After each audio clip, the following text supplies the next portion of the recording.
தற்போது அதிமுகவுடனான இந்த சந்திப்பு தொடர்ச்சியாக நடைபெற்று வருகின்றது. அதாவது மத்திய அமைச்சர் அமித்ஷா அவர்களுடனான அந்த சந்திப்பு 2 மணி நேரத்தை கடந்தும் தொடர்ந்து நடந்து வருகிறது. 8:15 மணி அளவிலே அவர்கள் உள்ளே சென்றார்கள். இந்த நிலையில் தொடர்ந்து 2 மணி நேரத்தை கடந்தும் இந்த சந்திப்பு நடைபெற்று வருகின்றது. அதிமுகவினுடைய முக்கிய தலைவர்கள் இந்த சந்திப்பிலே பங்கேற்றிருக்கிறார்கள். நாம் தொடர்ச்சியாக காலையிலிருந்தே பார்த்து வருகின்றோம். அதிமுகவினுடைய பொதுச் செயலாளர் எடப்பாடி பழனிசாமி அவர்கள் காலையிலே டெல்லி சென்றிருந்தார். அவரை தொடர்ந்து முக்கிய முன்னாள் அமைச்சர்களான KP முனுசாமி, அதே போல SP வேலுமணி ஆகிய இருவரும் கூட மாலை விமானத்தை குறித்து அவர்கள் டெல்லி சென்றிருந்தார்கள். எனவே அவர்கள் அனைவரும் தற்போது அமித்ஷா அவர்களை சந்தித்து பேசி வரக்கூடிய அந்த புகைப்படமும் வெளியாகி இருக்கிறது. அதனை நாம் பார்த்துக் கொண்டிருக்கிறோம். அதில் 5 பேர் இருக்கிறார்கள், 6 பேர் இருக்கிறார்கள்.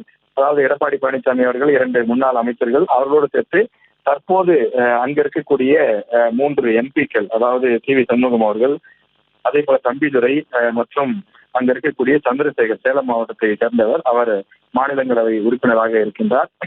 அவரும் சேர்த்து மொத்தம் 6 பேர் இந்த சந்திப்பிலே அவர்கள் உடனிருக்கிறார்கள்.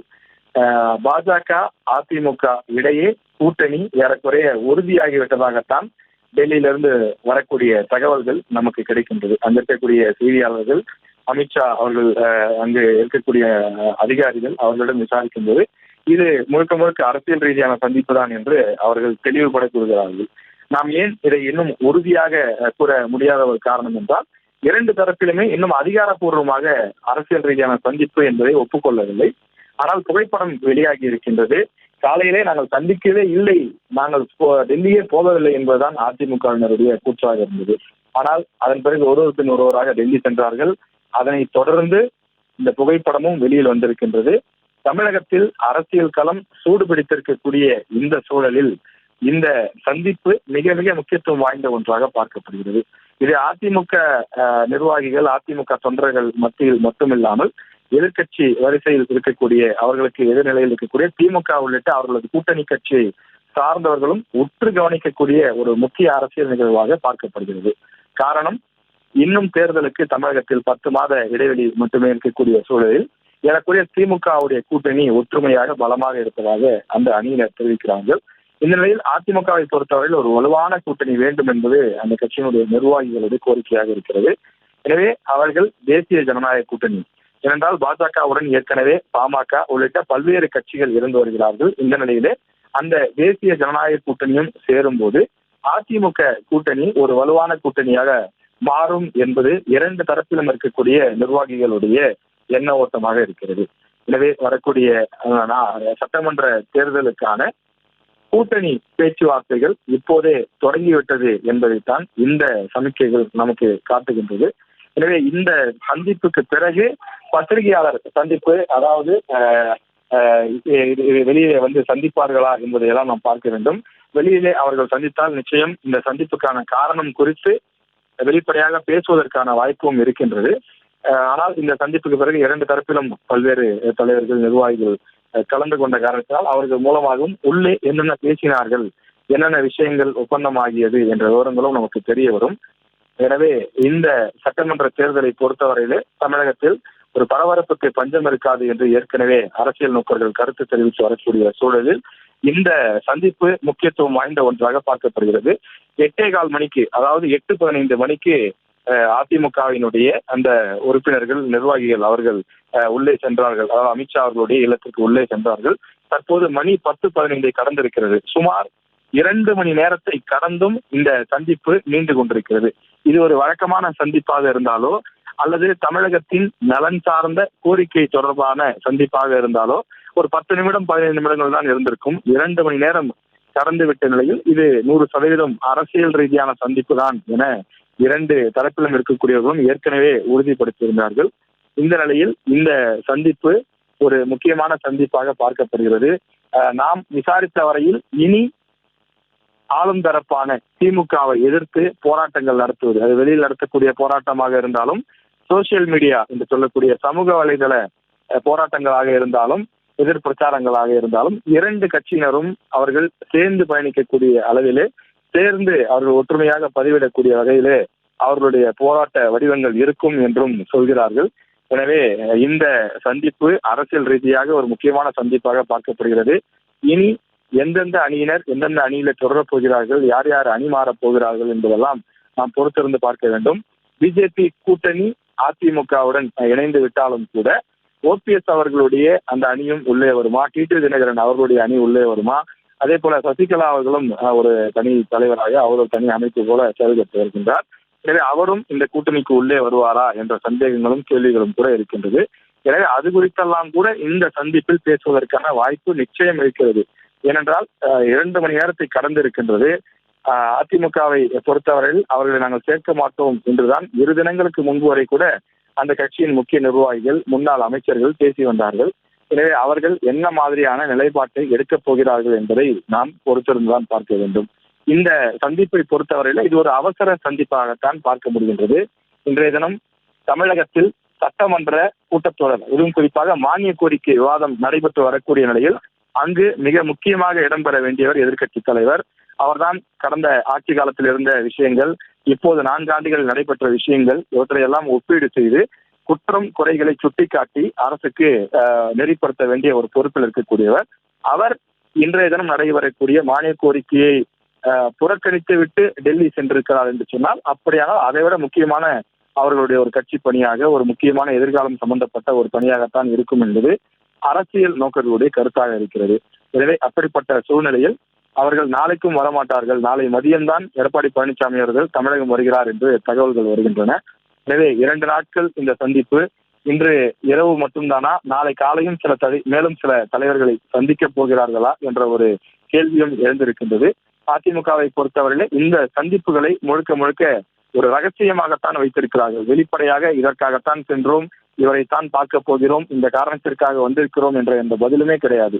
2ஆம் கட்ட தலைவர்கள் பலரை விசாரித்தாலும் அவர்கள் செல்லவே இல்லை, அந்த காரணத்திற்காக செல்லவில்லை, எங்களுக்கே காரணம் தெரியாது, இப்படித்தான் சொல்கிறார்கள். எடப்பாடி பழனிசாமி அவர்களிடமே மதியம் நம்முடைய செய்தியாளர்கள் மைக் நீட்டி கேள்வி கேட்ட போதும் அவர் என்ன சொன்னார், நான் எந்த முக்கிய பிரமுகரையும் இங்கு பார்க்க வரவில்லை, அதிமுகவினுடைய தலைமை அலுவலகம் இங்கே டெல்லியிலே ஒன்று புதிதாக கட்டப்பட்டு திறந்துள்ளோம், அதனை பார்ப்பதற்காகத்தான் வந்திருக்கிறேன் என்று சொல்லியிருந்தார். எனவே இது ஒரு ரகசிய சந்திப்பாகத்தான் இருக்கின்றது. ஆனால் தற்போது வெளிப்படையாகவே அந்த புகைப்படங்கள்லாம் வெளிவந்துவிட்ட நிலையிலே 2 மணி நேரத்தை கடந்தும் இந்த சந்திப்பு நடைபெற்று வரக்கூடிய சூழலில் இது என்ன மாதிரியான அரசியல் முக்கியத்துவம் பெறப்போகிறது என்பதை நாம் பொறுத்திருந்து பார்க்க வேண்டும்.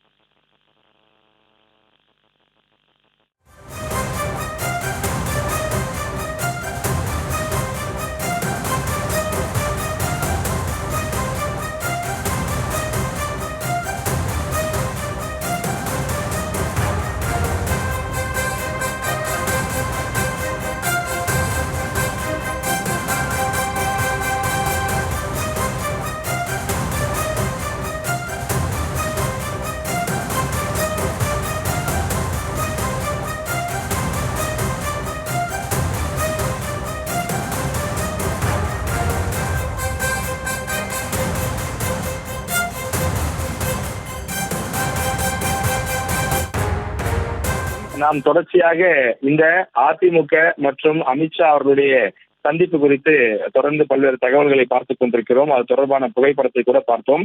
தற்போது அமித்ஷா அவர்கள் ஒரு ட்விட்டர் பதிவு எக்ஸ் வலைதளத்தில் பதிவிட்டிருக்கிறார். மிக முக்கியமான ஒரு பதிவாக அது பார்க்கப்படுகிறது. 2026 தமிழகத்தில் தேசிய ஜனநாயக கூட்டணி அரசு அமைந்த பின்பு மது வெள்ளமும் ஊழல் புயலும் முடிவுக்கு வந்துவிடும் என்று அவர் குறிப்பிட்டிருக்கிறார். ஹிந்தியிலும் தமிழிலும் குறிப்பிட்டு அவர் இந்த விஷயத்தை அவர் குறிப்பிட்டிருக்கின்றார். இதில் முக்கியமாக கவனிக்க வேண்டிய விஷயம் என்பது 2026 தமிழகத்தில் தேசிய ஜனநாயக கூட்டணி அரசு அமையும் என்று அவர் குறிப்பிட்டிருக்கின்றார். அதிமுகவினரை பொறுத்தவரையிலே ஒவ்வொரு பேட்டிகளிலும் அவர் சொல்வது, கூட்டணி இருந்த காலத்திலும் சரி அதிமுக தான் பெரிய கட்சி, எனவே அதிமுகவை பொறுத்தவரையில் அதிமுக தலைமையில் தான் கூட்டணி என்று குறிப்பிடுவார்கள்.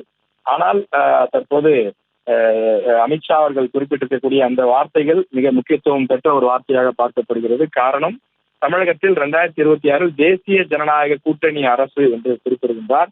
எனவே கூட்டணி யார் தலைமையில் என்பது கூட ஒரு பெரிய கேள்விக்குறியாகத்தான் இருக்கும் என்று நினைக்கிறேன். என்றால் அதிமுகவினர் இது தேசிய ஜனநாயக கூட்டணி என்பதை ஏற்றுக்கொள்வார்களா என்ற ஒரு கேள்வியும் இருக்கின்றது.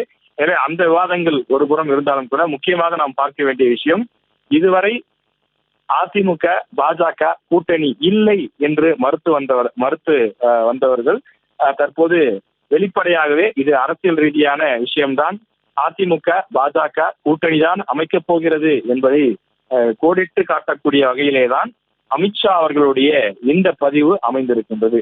இதுல நாம் கவனிக்கத்தக்க விஷயம் என்னவென்றால், ஒரு சில மாதங்களுக்கு முன்பு கூட, ஏன் ஒரு மாதத்திற்கு முன்பு கூட முன்னாள் அமைச்சர் ஜெயக்குமார் அவர்கள் கூட செய்தியாளர் சந்திப்பிலே பல முறை குறிப்பிட்டிருந்தார், பாஜகவுடன் அதிமுக ஒருபோதும் கூட்டணி அமைக்காது.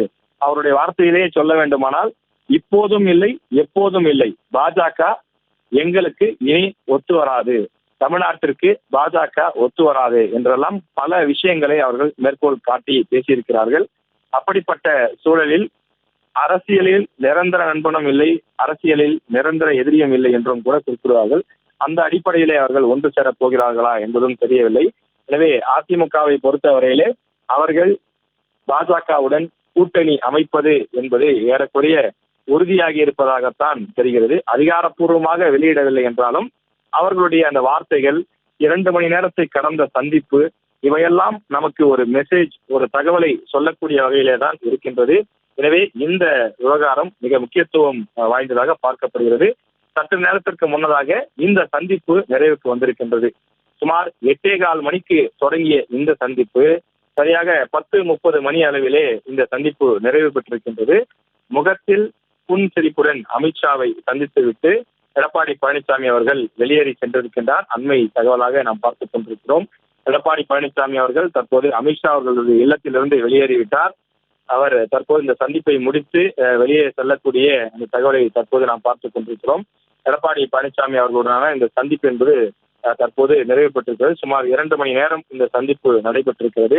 8:15 மணியிலிருந்து சுமார் 10:30 மணி வரை ஏறக்குறைய 2 நிமிடங்கள் குறைவில்லாமல் இந்த சந்திப்பு நடைபெற்றிருக்கின்றது. நமக்கு தெரியும், 2 மணி நேரத்திற்கு மேல் ஒரு சந்திப்பு நடைபெறும் சொன்னால் அது நிச்சயம் பலவிதமான விஷயங்கள் பேசியிருப்பதற்கான அந்த வாய்ப்பு இருக்கிறது என்பதை அரசியல் தெரிந்த அனைவருமே புரிந்து கொள்ளக்கூடிய ஒரு விஷயமாகத்தான் இருக்கும். எனவே நாளை முதல் இங்கு பல மாற்றங்களை நாம் காணலாம் என்பது இந்த சந்திப்பின் மூலம் உறுதியாகின்றது. தமிழகத்தில் அரசியல் களம் சூடுபிடிக்க தொடங்கி இருக்கின்றது என்பதை நாம் தெரிந்து கொள்ளலாம். அதிமுக மற்றும் பாஜக தலைவர்கள் இனி இணைந்து பயணிக்கப் போகிறார்களா என்ற ஒரு கேள்வியையும் எழுப்பியிருக்கின்றது.